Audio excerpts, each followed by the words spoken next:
Hey guys, I am Divya Kathiria and जैसे कि हम लोग कंटिन्यू कर रहे हैं हमारा 12th स्टैंडर्ड का chapter number 2 and is that principle of management, जिसके कुछ प्रीवियस लेक्चर में हम लोगों ने बात किया कि भाई कुछ थॉट्स थे और उसमें सबसे ज़्यादा जो साइंटिफिक मैनेजमेंट सक्सेसफुल हुआ था जो कि एफ.डब्ल्यू. टेलर ने प्रेजेंट किया था और उसके कुछ प्रिंसिपल्स भी उन्होंने दिए थे।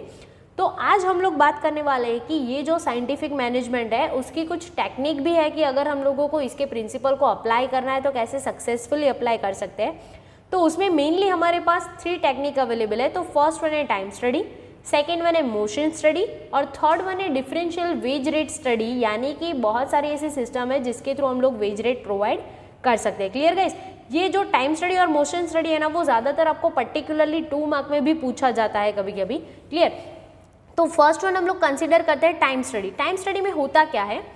Time study means scientific study being done for a time required to complete a certain part of task, यानी कि कोई एक टास्क है, कोई एक काम है जिसके कुछ काम को या फिर जिसके कुछ पार्ट को कंप्लीट करने में कितना टाइम लगता है ये डिसाइड करने का जो प्रोसेस है उसको क्या कहेंगे? Time study.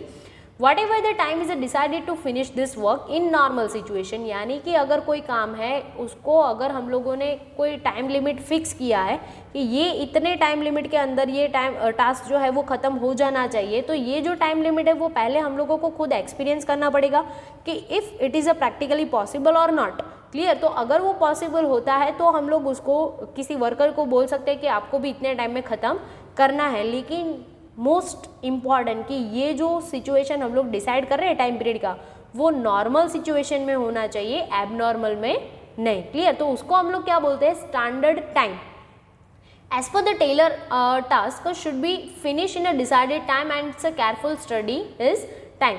टेलर ऐसा बोलता है कि हम लोगों ने जो स्टैंडर्ड टाइम डिसाइड किया है उतने टाइम पीरियड के अंदर ये जो टास्क है वो कंप्लीट हो जाना चाहिए। ज़्यादातर हम लोग इसी के बारे में ध्यान देते हैं और ये जो केयरफुल स्टडी करता है वो सिर्फ किसके बारे में करता है? टाइम के बारे में, कि as possible as minimum time में हम लोगों को काम ख़त्म करना है विथ बेस्ट क्वालिटी। क्लियर? उसका मेन एम क्या होता है? Optimum use of a production equipment achieving goal timely. ज़्यादा से ज़्यादा हमें जितने इक्विपमेंट्स हमारे पास अवेलेबल है, मशीनरी है, टेक्नोलॉजीज़ है, जितनी भी अच्छी अच्छी टेक्नोलॉजी है वो सारा यूज़ करेंगे तो ही जल्दी से जल्दी काम ख़त्म हो पाएगा ना। हमारे यहाँ पे मेन इतना ही है कि हमें टाइम जितना पॉसिबल है उतना काम करना है। तो हम लोग मैन्युअली सारा काम करेंगे तो टाइम ज़रूरी नहीं है कि कम होगा ही होगा, लेकिन अगर हम लोग कोई मशीनरी इक्विपमेंट्स का हेल्प लेते हैं जितना पॉसिबल है उतना ज़्यादा, तो हमारा टाइम ऑफकोर्स कैसा हो जाएगा? कम से कम हो जाएगा। क्लियर? फिर नेक्स्ट वन है मोशन स्टडी। मोशन स्टडी में क्या होगा? Motion study means method of removing the wastage of resources due to unnecessary and unproductive movement of a man and material, यानी कि हम लोग एक जगह से दूसरी जगह पे सामान मतलब ऐसे अननेसेसरीली ले जा रहा है या तो फिर मशीनरी को ट्रांसफ़र कर रहा है, रॉ मटेरियल को ट्रांसफ़र कर रहा है, तो जिसके वजह से ह्यूमन का भी टाइम पीरियड ख़राब होगा, उसका भी अननेसेसरी मूवमेंट होगा, प्लस रॉ मटेरियल का भी थोड़ा बहुत वेस्टेज हो सकता है। तो ये जो अननेसेसरी मूवमेंट है मैन का और मशीनरी का, जिसको हमें क्या करना है? एज पॉसिबल एज मिनिमम और रिमूव करना है। क्लियर?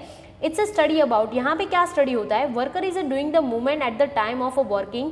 यहाँ पे ये भी देखा जाएगा कि काम के दौरान कितने जो वर्कर है वो ज़्यादा मूवमेंट करते हैं, अननेसेसरी मूवमेंट करते हैं। फिर ये भी कंसिडर करना है कि removing the wrong process of movement.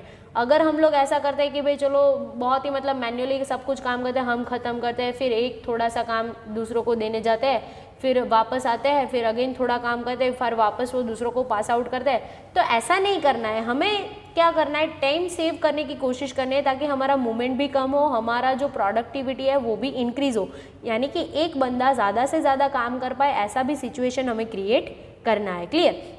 Productivity also consider and try to increase the productivity and efficiency. हमें ये भी ट्राई करना है कि हमारे जो वर्कर है वो ज़्यादा मूवमेंट ना करे ताकि वो अच्छे से अच्छा ज़्यादा वर्क कंप्लीट कर पाए। उसका मेन ऑब्जेक्टिव क्या है?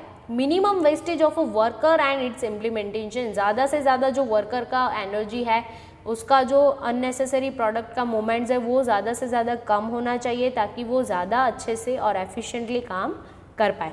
Clear?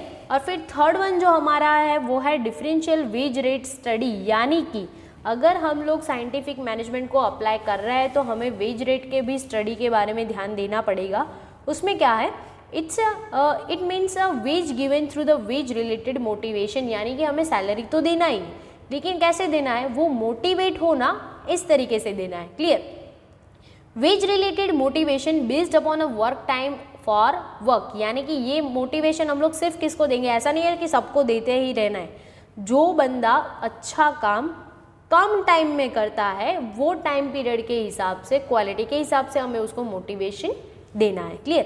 F W. Taylor the favoured the motivational wage method. F W. Taylor ऐसा बोलता है कि आप अगर उसको ज़्यादा से ज़्यादा वेज मोटिवेट करोगे तो वो ज़्यादा से ज़्यादा एंथुजियास्टिकली काम कर पाएगा। Clear? Each worker working in a factory have a different efficiency. हमारे यहाँ पे जितने काम करते हैं ना, ज़रूरी नहीं है कि सबका एफिशिएंसी जो है वो सेम ही होगा। हो सकता है कोई बंदा कम टाइम में ज़्यादा काम कर पाता है, किसी को ज़्यादा टाइम लगता है, किसी को टाइम भी लगता है फिर भी काम नहीं होता है। बहुत सारे टाइप के बंदे हमारे यहाँ पे अवेलेबल होते हैं। अकॉर्डिंग टू दिस सिस्टम, यानी कि ये सिस्टम के अकॉर्डिंग क्या होगा, efficient worker get more ways, यानी कि जो अच्छा काम करता है उसको ज़्यादा वेज मिलेगा।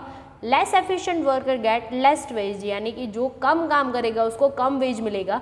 तो इसके वजह से क्या फ़ायदा होगा कि जो कम काम कर रहे हैं ना उसको भी पता चलेगा कि हाँ, अगर हम लोग काम नहीं करेंगे तो सैलरी भी अच्छा नहीं मिलेगा, तो वो भी लोग क्या करेंगे, ज़्यादा से ज़्यादा अच्छा काम करने की ट्राई करेंगे। Clear guys? तो ये हो गए हमारी तीनों की तीनों टेक्निक जो एफ.डब्ल्यू. टेलर ने प्रेजेंट किया है according to scientific management. Clear? तो आगे का जो पोर्शन है वो हम लोग नेक्स्ट लेक्चर में देखेंगे। तब तक के लिए be happy and be safe.